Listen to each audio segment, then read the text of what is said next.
everyone, this is Dipanjali and I welcome you all on my YouTube channel Study Time India।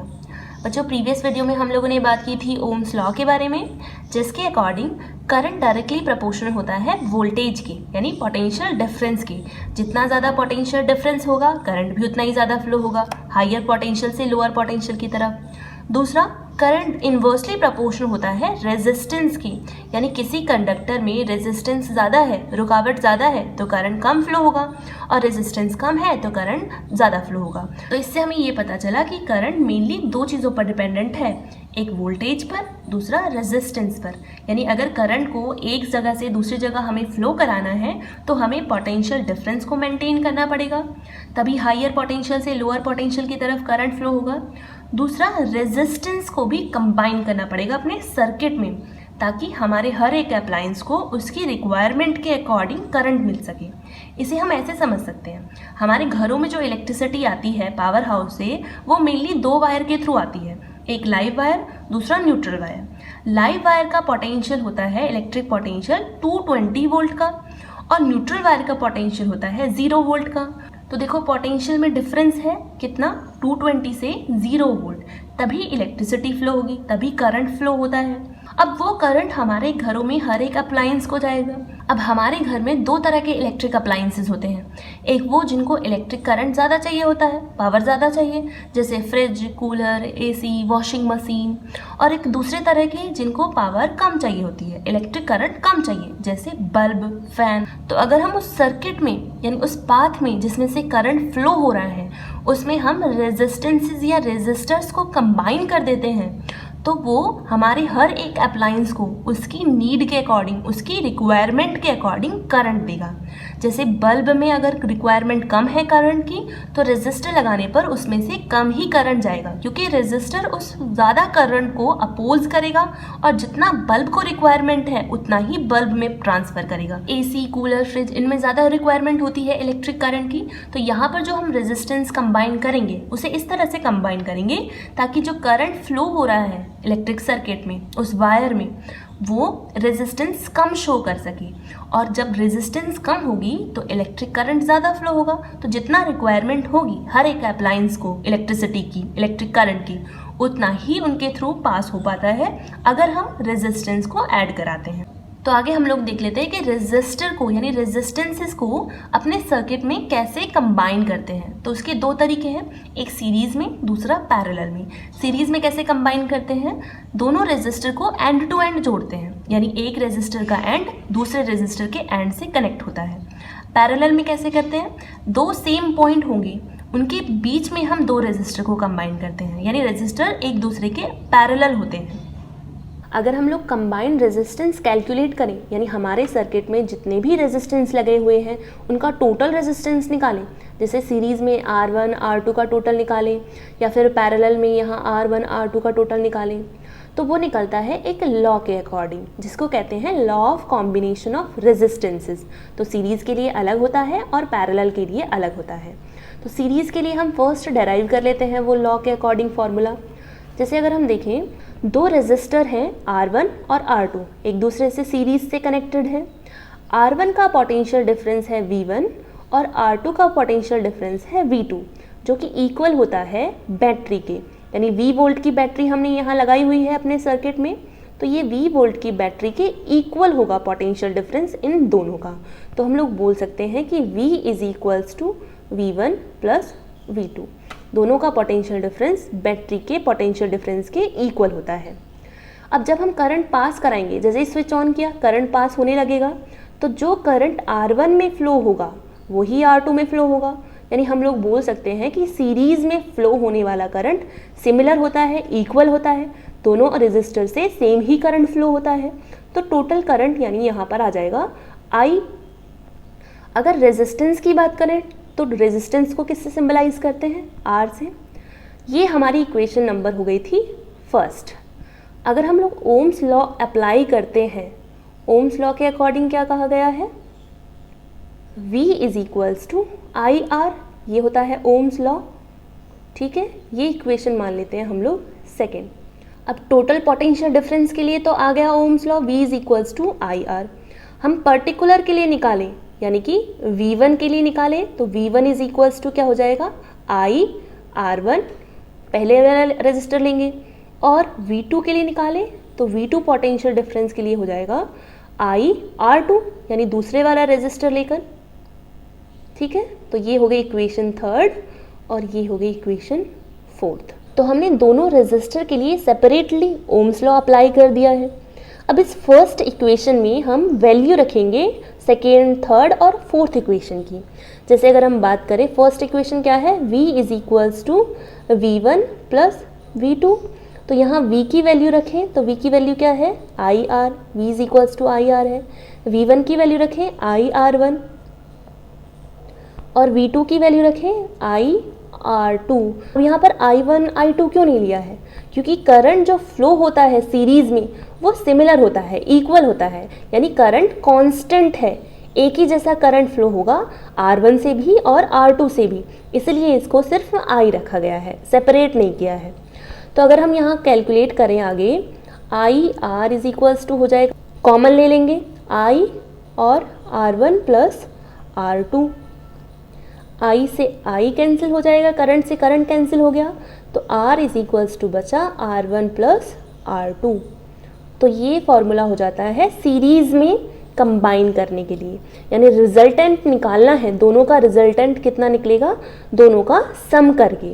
जैसे अगर यहाँ पर ये हो गया 6 ओम का रेजिस्टर और ये हो गया हमारा 12 ओम का रेजिस्टर, तो कैलकुलेट करने के लिए हम ये फॉर्मूला यूज़ करेंगे, R is equals to R1 plus R2, तो यहाँ पर 6 प्लस 12 इज इक्वल्स टू हो जाएगा 18 ओम, तो टोटल निकल कर आ जाएगा 18 ओम। तो सीरीज़ में यही फ़ायदा है कि सीरीज़ में दोनों रेजिस्टेंस का सम कर देते हैं तो इजीली टोटल रेजिस्टेंस निकल आता है। नेक्स्ट अगर हम पैरेलल की बात करें, यानी पैरेलल में कैसे कंबाइन करेंगे रेजिस्टर को और किस तरह से फॉर्मूला डेराइव होता है, तो यहाँ पर हम लोगों ने रेजिस्टर लिए हैं, एक R1 दूसरा R, एक सर्किट में जोड़ दिया है V वोल्ट की बैटरी के साथ। अब जैसे ही हम स्विच ऑन करेंगे तो करंट फ्लो होना शुरू हो जाएगा पॉजिटिव टर्मिनल से नेगेटिव टर्मिनल तक।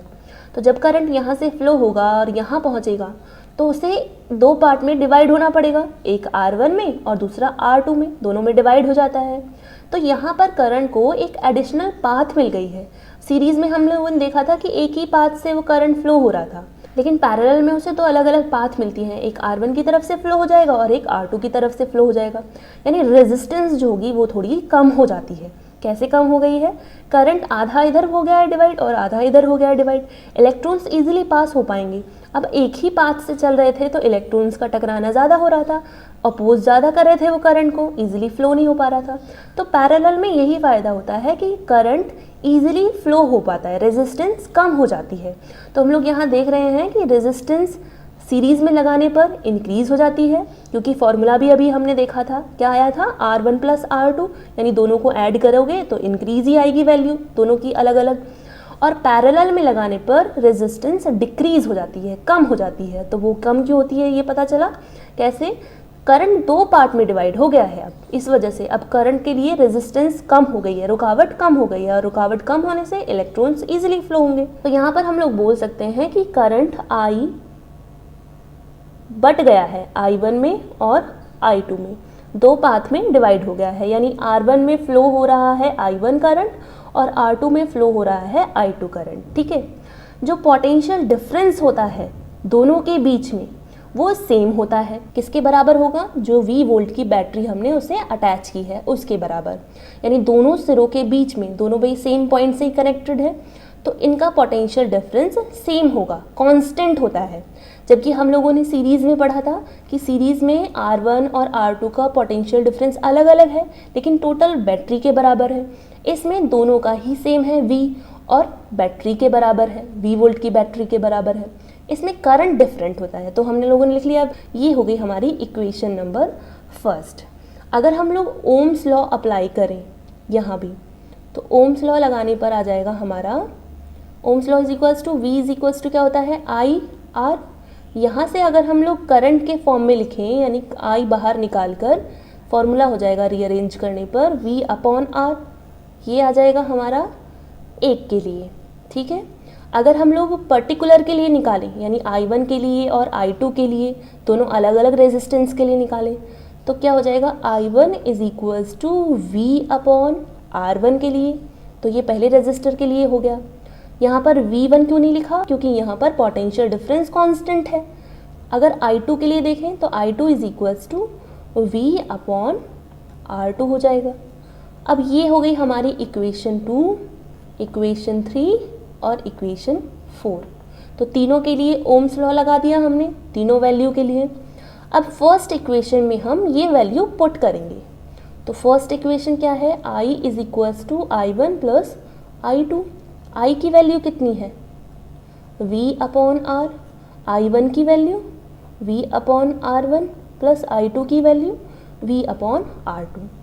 यहाँ से अगर हम लोग निकालें तो V को कॉमन ले लेते हैं, तो क्या हो जाएगा 1 upon R1 plus 1 upon R2। V से V कैंसिल हो जाएगा, तो फॉर्मूला आएगा हमारा 1 अपॉन R, यानी रेसिप्रोकल में आएगा, is equals to 1 upon R1 plus 1 upon R2, यानी दोनों के रेसिप्रोकल के सम के बराबर होता है ये जो टोटल रेजिस्टेंस जो आएगा हमारा इसका। तो ये फॉर्मूला होता है पैरेलल में कैलकुलेट करने का।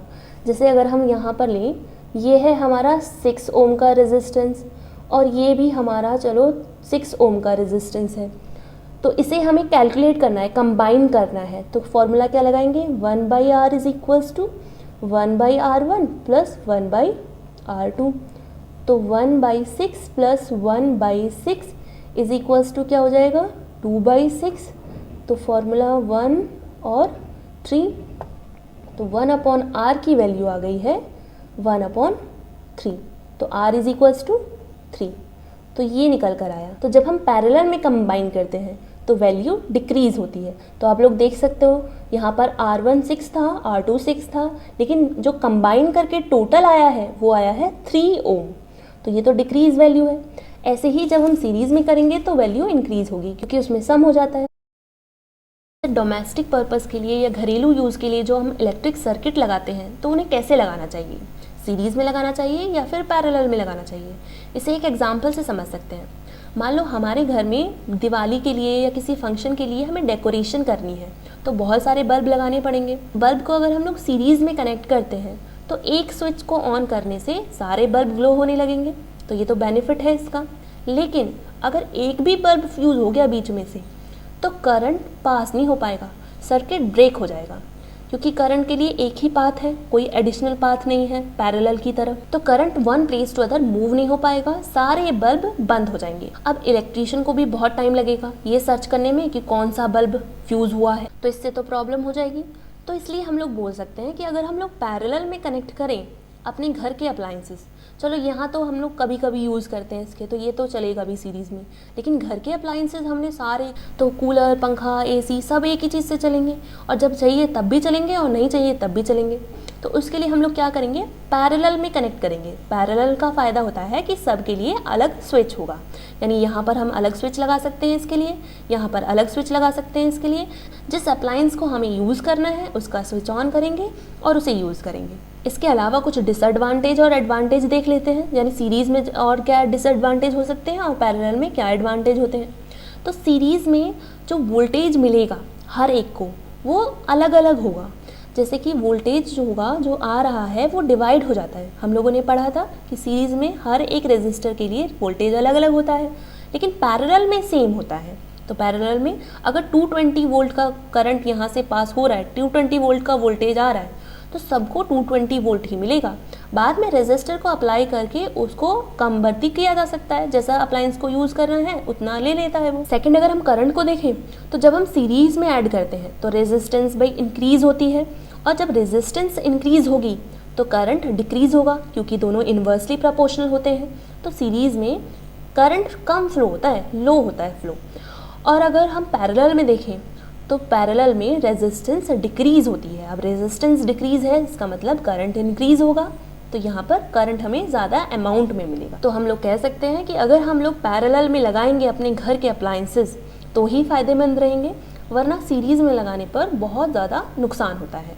तो हमारे घरों में भी देखा होगा आप लोगों ने, पैरेलल ही लगे हुए रहते हैं, तो आई होप आप लोगों को आज का टॉपिक समझ में आया होगा। अगर टॉपिक से रिलेटेड कोई प्रॉब्लम हो तो मुझे कमेंट बॉक्स में ज़रूर बताएं।